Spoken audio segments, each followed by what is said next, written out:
Hi guys, good evening. ఈరోజు cinema piracy gang arrest గురించి మాట్లాడుకుందాం.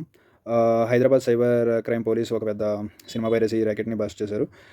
గేమ్ చేంజర్, కుబేర, హరిహర వీరమల్లు లాంటి బ్లాక్ బస్టర్ లీక్ చేసిన 5 మందిని అరెస్ట్ చేశారన్నమాట.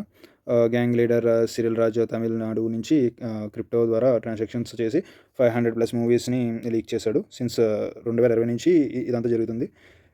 నెక్స్ట్ న్యూస్ వచ్చేసి దసరాలో తెలుగు రిలీజ్ లేదు. ఈ దసరాకి సినిమా రిలీజ్ లేదు. ధనుష్, ఇడ్లీ కొట్టు, రిషబ్ శెట్టి, కాంతారా, చాప్టర్ 1 లాంటి డబ్బింగ్ మూవీస్ మాత్రమే థియేటర్లో రిలీజ్ అవుతున్నాయి. ఓజీ ఇంపాక్ట్ వల్ల ప్రొడ్యూసర్స్ క్లాస్ అవాయిడ్ చేయడం కోసం స్టెప్ తీసుకుంటున్నారు. And big boss Telugu 9 wild card entry ranking drama. So wild card entry Divya Nikhita హౌస్లో కంటెస్టెంట్ని వర్స్ట్ టు బెస్ట్ ర్యాంక్ చేసి డ్రామా క్రియేట్ చేసింది.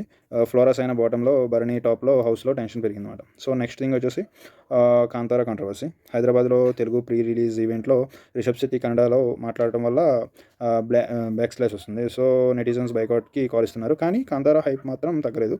October 2 రిలీజ్కి రెడీ అవుతుందన్నమాట. October 2 గాంధీ జయంతి రోజున. సో ఈరోజు తెలుగు హెడ్లైన్స్ ఫుల్ డ్రామాతో ఉన్నాయి. లైక్ చేయండి, షేర్ చేయండి, సబ్స్క్రైబ్ చేయండి. డైలీ సినిమాటిక్ అప్డేట్ కోసం ఫాలో.